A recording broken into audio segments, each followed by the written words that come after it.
નમસ્કાર વિદ્યાર્થી મિત્રો, હું Sheetal Bhatti Nobel school group અને વાસુદેવ સ્કૂલ ગ્રુપની યુટ્યુબ ચેનલમાં આપ સૌનું હાર્દિક સ્વાગત કરું છું. વિદ્યાર્થી મિત્રો, અહીં આપણે 8મા ધોરણના સામાજિક વિજ્ઞાનમાં ચેપ્ટર નંબર 2 અને ચેપ્ટરનું નામ છે પર્યાવરણીય પ્રદૂષણ. બરાબર. હવે પર્યાવરણીય પ્રદૂષણ એટલે શું? તો કે પર્યાવરણ એટલે આપણું આસપાસનો છે કે પણ વિસ્તાર છે. બરાબર છે કે આપણું પર્યાવરણ છે તેના દ્વારા પ્રદૂષિત થાય છે. બરાબર. જેમ કે હવાનું પ્રદૂષણ છે તો અત્યારે આપણે જાણીએ છીએ કે આપણે જે શ્વાસ લઈએ છીએ એ હવા છે એ પણ આપણે શુદ્ધ લઈ શકતા નથી. એટલે જે અલગ અલગ જે પ્રદૂષણો છે, હવાનું પ્રદૂષણ છે, જળ પ્રદૂષણ છે, જમીન પ્રદૂષણ છે, ધ્વનિ પ્રદૂષણ છે, બરાબર, કે જેનાથી માનવ વિકાસ છે એ તો કે રૂંધાવા લાગ્યો છે. માનવીનો વિકાસ જેટલા પ્રમાણમાં થવો જોઈએ, બરાબર, એ પૂરતા પ્રમાણમાં જે પર્યાવરણીય પ્રદૂષણ છે એના લીધે ક્યાંક ને ક્યાંક આપણને અટકતું જોવા મળે છે. બરાબર છે. એટલે આ ચેપ્ટરની અંદર આપણે પર્યાવરણીય પ્રદૂષણ કે આપણા પર્યાવરણની અંદર ક્યાં ક્યાં પ્રદૂષણો છે જે આપણને જોવા મળે છે. તો આપણે વાત કરીએ, વિકાસ માનવીનો અધિકાર છે. બરાબર છે. વિકાસ માનવીનો અધિકાર. વિકાસ એટલે પરિવર્તન. બરાબર છે. પરિવર્તન છે, વિકાસ છે એ માનવીનો અધિકાર છે. એટલે જ્યાં અને જેમાં વિકાસ હોય કે દેખાય તેને વિકસાવવાનો પૂરો અધિકાર છે. બરાબર. જે જગ્યાએ વિકાસ થતો દેખાતો હોય, જ્યાં ફેરફાર થતો દેખાતો હોય તો એ વિકસાવવાનો, બરાબર, એ વિકાસ છે અને વિકસાવવાનો પૂરેપૂરો અધિકાર છે. ઔદ્યોગિક ક્રાંતિ પછી વિજ્ઞાનની શોધો થવાથી યંત્ર વિજ્ઞાને વિકાસની મોટી તકો ખોલી આપી છે. બરાબર. ઔદ્યોગિક ક્રાંતિ પછી, ઔદ્યોગિક ક્રાંતિ એટલે ઉદ્યોગોનો વિકાસ થયો, ઉદ્યોગોની અંદર પરિવર્તન આવ્યું. પછી તો કે વિજ્ઞાન અને ટેકનોલોજી ક્ષેત્રે આપણે જોઈએ છે કે યંત્ર વિજ્ઞાન એટલે કે મશીનરી છે, બરાબર છે, ટેકનોલોજી છે, એની અંદર વિકાસની મોટી તકો છે જોવા મળે છે, મોટી તકો ખોલી આપી છે. આ વિકાસથી માનવ જીવનમાં આમૂલ પરિવર્તનો આવ્યા. એટલે આ જે કંઈ પણ યંત્ર વિજ્ઞાન ટેકનોલોજી છે એની અંદર જે કંઈ પણ પરિવર્તન આવ્યું છે એના લીધે તો કે માનવ જીવન, માણસનું જીવન છે એની અંદર વિશેષ પરિવર્તન આવ્યું છે. સર્જનાત્મકતાને યંત્ર વિજ્ઞાને એવો વળાંક આપ્યો છે કે ઉત્પાદનનું સરળીકરણ થવા લાગ્યું. બરાબર. સર્જનાત્મકતા એટલે જે કંઈ પણ એની અંદર ફેરફાર થયા છે તો એની અંદર જે યંત્ર વિજ્ઞાન, યંત્ર એટલે મશીન, બરાબર છે. અત્યારે આપણે જાણીએ છીએ કે આપણે બધી મશીનરી છે એ તો કે આપણે ઇલેક્ટ્રિક ઉપર ટેકનોલોજી સાથે જોડાયેલી છે. એટલે યંત્ર વિજ્ઞાન છે એણે એવો વળાંક આપ્યો છે કે આપણું જે ઉત્પાદન છે એનું સરળીકરણ એટલે કે સહેલાઈથી જે કાંઈ પણ ઉત્પાદન છે એ થવા લાગ્યું છે. જેમ કે પ્રાચીન સમયની અંદર આપણે ખેતરની જ વાત કરીએ તો ખેતરમાં તો કે પાક છે એ તૈયાર થઈ જાય પછી આપણે એની અંદર તો કે અલગ અલગ જે હલર છે ને એનો ઉપયોગ કરવામાં આવે, થ્રેસર, કટર, આવું બધું વાપરવામાં આવે છે. પહેલાં તો કે ગાડું છે એનાથી જે કાંઈ પણ ખેતી છે એ કરવામાં આવતી. અત્યારે ગાડાનું સ્થાન કોણે લીધું? તો કે ટ્રેક્ટરે લીધું છે.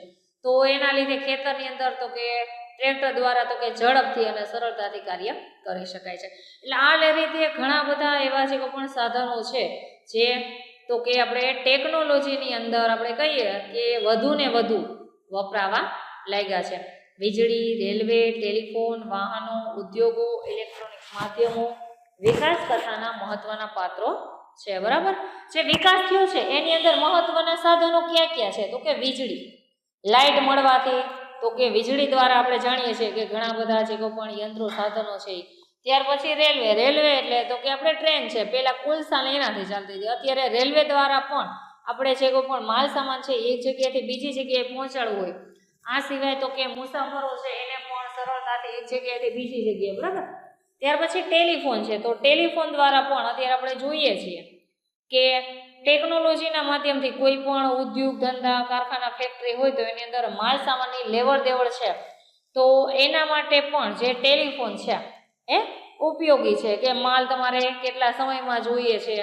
ત્યાર પછી જે કાંઈ પણ માલનો ઓર્ડર નહીં કરવાનો હોય તો એ આ ટેલિફોન દ્વારા પણ ઝડપથી થઈ શકે. પહેલાં શું થતું કે આપણે કોઈ પણ પત્ર વ્યવહાર હતો, અત્યારે પણ છે, તો પહેલાં જે પત્ર વ્યવહારથી જે કાંઈ પણ વહીવટ કરવામાં આવતો હતો તો એમાં વાર લાગે. ટેલિફોન છે તો ટેલિફોનના માધ્યમથી સરળતાથી જે કોઈ પણ વહીવટ છે એ કરી શકાય છે. ત્યાર પછી વાહન વ્યવહાર, બરાબર. વાહનો એટલે માલ સામાન એક જગ્યાએથી બીજી જગ્યાએ પહોંચાડવા માટે. ત્યાર પછી તો કે ઉદ્યોગો, ઉદ્યોગો એટલે કારખાના, મોટી મોટી જે કોઈ પણ કંપની, ફેક્ટરી, બરાબર, આ બધા જે છે એ ઇલેક્ટ્રોનિક્સ માધ્યમોને જે વિકાસ કથા એટલે એની અંદર જે વિકાસ થયું છે એની અંદર મહત્વના પાત્રો છે. આગળ વાત કરીએ કે કુદરતી સ્ત્રોતોના અમર્યાદિત ઉપયોગથી પાણી, હવા અને વનસ્પતિમાં અશુદ્ધિ ફેલાય છે અને પ્રદૂષણ ફેલાયું છે.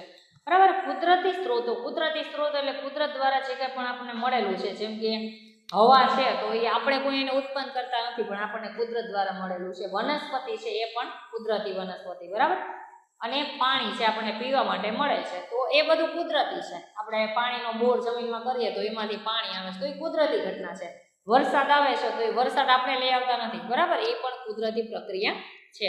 એટલે કુદરતી સ્ત્રોતો જે કંઈ પણ છે એનો અમર્યાદિત ઉપયોગ, જેટલી જરૂરિયાત છે એના કરતાં આપણે વધારે ઉપયોગ કરીએ છીએ તો એનાથી તો કે હવા, પાણી અને વનસ્પતિ છે એની અંદર અશુદ્ધિઓ પેદા થઈ છે અને એના લીધે શું થાય છે તો કે પ્રદૂષણ ફેલાયું છે. તેની માત્રા એટલી છે કે વિકાસને સ્પર્શવાની સાથે પર્યાવરણને પ્રદૂષિત કરી મૂકે એમ છે, બરાબર. પ્રદૂષણની માત્રા એટલે પ્રદૂષણ કેટલા પ્રકારે ફેલાયું છે કે વિકાસને સ્પર્શવાની સાથે જેમ જેમ વિકાસ થતો જાય છે એમ તો કે પર્યાવરણ છે એને પણ પ્રદૂષિત કરી મૂકે, પર્યાવરણની અંદર પણ પ્રદૂષણ ફેલાય એ રીતનું બને છે. આ બેઉને એમના સંદર્ભો સાથે જોવાનો, સમજવાનો પ્રયાસ કરવાનો અનિવાર્ય છે, બરાબર છે. જે પ્રદૂષણ ફેલાય છે એ અને બીજી બાબત કે જે વિકાસ થતો જાય છે, તો આ બે બાબત છે એમને એમના સંદર્ભો એટલે બેને એકબીજા સાથે તો કે જોવાનું, સમજવાનું, બરાબર છે. જે પ્રયાસ કરવો એટલે કે પ્રયત્ન કરવો જરૂરી છે. આજે ભૂમિ, પાણી, હવા, ધ્વનિ અને અવકાશીય પ્રદૂષણો ખૂબ વધ્યા છે. નીચે લીટી કરજો, બરાબર છે. આજે કયા પ્રમાણના પ્રદૂષણો છે એ વધ્યા છે? ભૂમિ એટલે જમીનનું પ્રદૂષણ વધ્યું છે, પાણીનું પ્રદૂષણ, બરાબર, અથવા જળ પ્રદૂષણ, ત્યાર પછી હવાનું પ્રદૂષણ, અને જે અવકાશીય પ્રદૂષણ છે, અવકાશીય એટલે આકાશમાં જોવા મળતું પ્રદૂષણ, જેમ કે વિમાન છે તો એ ઉપર અવકાશમાં ચાલતા હોય એનો જે ઘોંઘાટ છે એના લીધે તો કે અવકાશીય પ્રદૂષણ જોવા મળે છે. તેની અસર ઘણી વિપરીત અસરો માનવ જીવન અને પર્યાવરણ પર થવા લાગી છે, બરાબર છે. આ પ્રદૂષણો છે, ભૂમિ પ્રદૂષણ, પાણી પ્રદૂષણ, હવા, ધ્વનિ અને અવકાશીય પ્રદૂષણ છે, તો એની ઘણી વિપરીત એટલે ખરાબ અસરો છે એ માનવ જીવન ઉપર, માણસના જીવન ઉપર પડવા લાગી છે અને એના લીધે આપણા પર્યાવરણની અંદર પણ જોવા મળે છે. એટલે આ રીતે પ્રદૂષણ છે એ માનવ જીવન અને પર્યાવરણ બંને પર એની અસર છે થતી જોવા મળે છે. ઉદ્યોગો આવવાથી પર્યાવરણને અસર કરતા અનેક પ્રકારના પ્રદૂષણો વધ્યા છે, બરાબર. જેમ જેમ ઉદ્યોગોનો વિકાસ થતો ગયો, ઉદ્યોગો વધતા ગયા, એ રીતે તો કે આપણું જે પર્યાવરણ છે એને અસર કરતા ઘણા બધા પ્રકારના જે પ્રદૂષણો છે, બરાબર, એટલે કે પર્યાવરણને અસર કરતા પ્રદૂષણો છે એ પણ વધવા લાગ્યા છે. જેમ હવા, પાણી અને ભૂમિનું પ્રદૂષણ મુખ્ય ગણાય છે, તો આ ત્રણેય આપણું જીવન ટકાવી રાખવા માટેના મુખ્ય તત્વ છે, બરાબર. માનવ જીવન ટકાવી રાખવાના મુખ્ય તત્વો ક્યાં છે તો કે હવા, પાણી અને ભૂમિ, બરાબર. હવા વગર આપણે જીવી ન શકીએ, પાણી એટલે પાણી વગર જીવી ન શકીએ, અને ભૂમિ એટલે રહેવા માટે આપણે મકાનની જરૂરિયાત હોય છે. એટલે હવા, પાણી અને જમીન એટલે કે ભૂમિ, આ ત્રણ પ્રદૂષણ છે એ મુખ્ય ગણાય છે, જે માનવ જીવન ટકાવી રાખવા માટે મુખ્ય તત્વ ગણાવી શકાય અથવા તો મુખ્ય સ્ત્રોત ગણાવી શકાય છે. આગળ વાત કરીએ પાણીનું પ્રદૂષણ. ઉદ્યોગોને પાણી જોઈએ પ્રક્રિયામાં માલ બનાવવા અને અન્ય હેતુઓ માટે આ પાણી અસ્વચ્છ થઈ જાય એટલે નકામું ગણી નદી, નાળા કે ખુલ્લી જમીન પર છોડી મૂકવામાં આવે છે. આપણે જાણીએ છીએ કે ઉદ્યોગો છે, કોઈ પણ મોટા મોટા કારખાના છે, કંપની છે, ફેક્ટરી છે, તેને કોઈ પણ માલ સામાન અંદર બનાવવા માટે પ્રક્રિયામાં એટલે માલ સામાન બનાવવા માટે તો કે અંદર પાણી છે એની જરૂરિયાત પડે છે, બરાબર છે. અને અન્ય હેતુઓ માટે એટલે હવે એને જે કોઈ પણ માલ સામાન બનાવી લે, બરાબર, એટલે જે તે પાણી છે કેવું થઈ જાય? અસ્વચ્છ, અને એના માટે એ નકામું બની જાય. એટલે કેમિકલ વાળું જંતુયુક્ત જે કંઈ પણ પાણી છે, બરાબર છે, એ આજુબાજુમાં કોઈ પણ નદી, તળાવ કે નાળા છે અથવા તો જે જમીન છે, ખુલ્લી જમીન, એની ઉપર છોડી મૂકવામાં આવે છે. પરિણામે તો કે જે નદી તળાવનું પાણી છે એ પીવા લાયક રહેતું નથી. જે જમીન છે એના ઉપર કેમિકલ વાળું પાણી નાખી દે એટલે એ જમીન છે એની અંદર કોઈ પણ પાક છે એ થતો નથી, એટલે જમીન કેવી બની જાય? બિન ઉપજાઉ બની જાય છે, બરાબર છે. આ કેમિકલ યુક્ત ગંદુ પાણી નદીના પાણીને પ્રદૂષિત કરે છે. કારખાનાની અંદર જે કેમિકલ વાળું પાણી છે એ ખુલ્લી જમીન ઉપર છોડી દેવામાં આવે, નદી તળાવમાં છોડી દેવામાં આવે, પરિણામે જે કેમિકલ યુક્ત પાણી છે એ નદીના પાણીને પણ, બરાબર, નદીનું જે પાણી છે એમાં સારું પાણી છે એ પાણીને પણ પ્રદૂષિત કરે છે. ઉદ્યોગોને કારણે છોડાયેલું આવું પાણી નદીના જળ પ્રવાહને પ્રદૂષિત કરી નાખે છે, બરાબર. ઉદ્યોગો દ્વારા જે આ નકામું પાણી છે એ છોડી મૂકવામાં આવે, પરિણામે તો કે નદીનો જે જળ પ્રવાહ છે, નદીની અંદરનું જે પાણી છે એને પણ દૂષિત કરી નાખે છે. વળી ખુલ્લી જમીન પર ખુલ્લામાં છોડી દેવાયેલું પાણી જમીનમાં ઉતરે છે, બરાબર છે. જે ખુલ્લી જમીન ઉપર જે પાણી છે, જે ખુલ્લી જગ્યાએ છોડી દેવામાં આવે છે, એ પાણી ક્યાં ઉતરે છે? જમીનની અંદર. આ પાણી ભૂમિગત જળને પણ પ્રદૂષિત કરે છે. ભૂમિગત જળ એટલે જમીનની અંદર જે પાણી રહેલું છે એને પણ પોતે પ્રદૂષિત કરે. ભૂમિગત જળ જેમ કે આપણે પાણીનો બોર કરાવીએ ઘરે, બરાબર, અને એની અંદર આપણે ડંકી કે મોટર છે એ મૂકી અને પાણી આપણે એની અંદરથી કાઢતા હોઈએ, તો આવું જે ભૂમિગત જળ છે એને પણ એ પ્રદૂષિત કરે છે. આજે શહેરીકરણ ખૂબ મોટા પાયે થયેલું છે.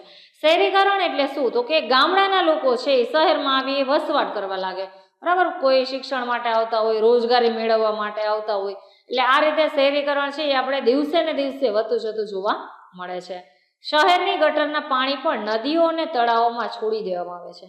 શહેરના જે કોઈ પણ નદી તળાવનું પાણી છે, બરાબર, ગટરનું પાણી છે, શહેરની ગટરનું પાણી છે નદી તળાવની અંદર છોડી દેવામાં આવે છે, જે પાણીના પ્રદૂષણની મોટી સમસ્યા ઊભી કરે છે, બરાબર છે. આના લીધે શું થાય છે? તો કે પાણીનું જે પ્રદૂષણ છે એ થતું જોવા મળે છે.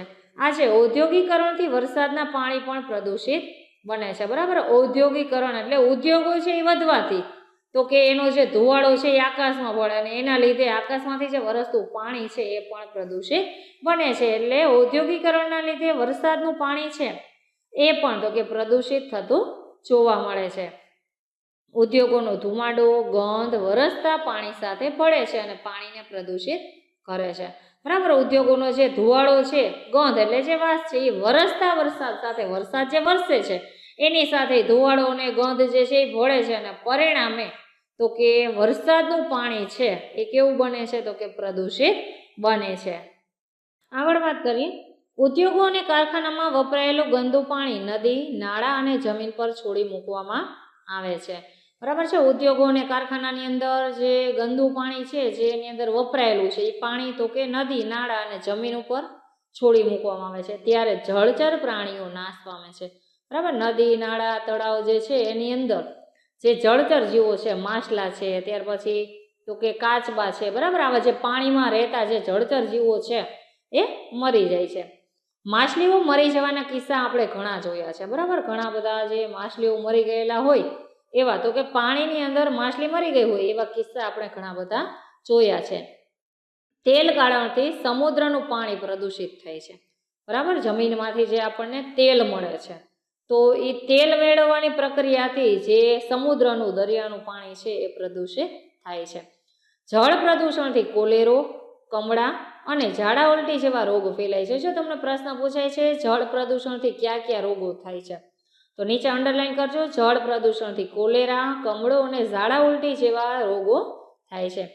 કદાચ એટલે જ આજે આપણે ત્યાં મુસાફરીમાં, ઓફિસ કે શાળામાં જતા બાળકોએ પાણીની બોટલ સાથે રાખવી પડે છે, બરાબર. એટલે જ આપણે ગમે ત્યાં અત્યારે આપણે બહાર જતા હોય, સ્કૂલે જતા હોય, શાળા ત્યાર પછી કોલેજે કે ઓફિસ અથવા તો ક્યાંય પણ પ્રવાસ માટે એક જગ્યાએથી બીજી જગ્યાએ ક્યાંય મુસાફરી કરતા હોય તો આપણે પાણીની બોટલ છે એ સાથે રાખીએ છીએ. આપણી ઘણી નદીઓ ગટર સમાન બની ગઈ છે, બરાબર. આપણી ઘણી બધી જે પવિત્ર નદીઓ છે, બરાબર, તો એ અત્યારે ગટર સમાન એટલે નદીની અંદરનું જે પાણી છે એ ગટરનું પાણી હોય એવું પાણી લાગે છે. એટલે આપણી ઘણી નદીઓ છે એ ગટર સમાન બની ગઈ છે. નદીઓના ગંદા પાણી ખેતીકામ માટે વપરાય છે, બરાબર. નદીની અંદરનું જે પાણી છે એ ખેતરની અંદર તો કે ખેતીકામ માટે વપરાય છે. આને પરિણામે ઉત્પન્ન થતા પાક, ઘાસચારો, શાકભાજી પ્રદૂષકોથી ભરપૂર હોય છે, બરાબર. ગટરનું પાણી છે એ નદીની અંદર ભળી ગયું છે, નદીમાં છોડવામાં આવે છે, પરિણામે નદીનું પાણી તો કે પીવાલાયક રહેતું નથી, બરાબર. અને ખેતરની અંદર ખેતીકામ માટે તો કે નદીનું પાણી ગામડાના લોકો છે એ વાપરતા હોય છે, તો એ પાણી વાપરવાથી જે ઉત્પન્ન થતા, બરાબર, ખેતરની અંદર જે પાક ઉત્પન્ન થાય, ઘાસચારો અને શાકભાજી જે ઉત્પન્ન થાય છે એ પ્રદૂષકો એટલે જે જીવજંતુ છે એનાથી ભરપૂર હોય છે, બરાબર છે. ત્યાંથી આગળ વાત કરીએ. દરેક વર્ગની વ્યક્તિ કે રાજકારણી, ખેડૂત, ઉદ્યોગપતિ, શિક્ષિત વ્યક્તિ, કારીગર કે કર્મચારી પ્રજાના હિત વિરુદ્ધ ચેડા કરતા જરા પણ અચકાતા નથી. બરાબર, આપણે આજે જાણીએ છીએ કે દરેક વર્ગની વ્યક્તિ એટલે કે કોઈ પણ વ્યક્તિ હોય, જેમ કે કોઈ રાજકારણી હોય, ખેડૂત હોય, ઉદ્યોગપતિ હોય, કોઈ શિક્ષિત વ્યક્તિ હોય, કારીગર એટલે કે મજૂર વર્ગ હોય કે કર્મચારી વર્ગ હોય, જે તો કે પ્રજાના હિત વિરુદ્ધ, બરાબર, પ્રજા એટલે લોકો છે, એનું જે હિત જળવાતું હોય તો એની વિરુદ્ધમાં કોઈ પણ કાર્ય કરતા જરા પણ અચકાતા નથી.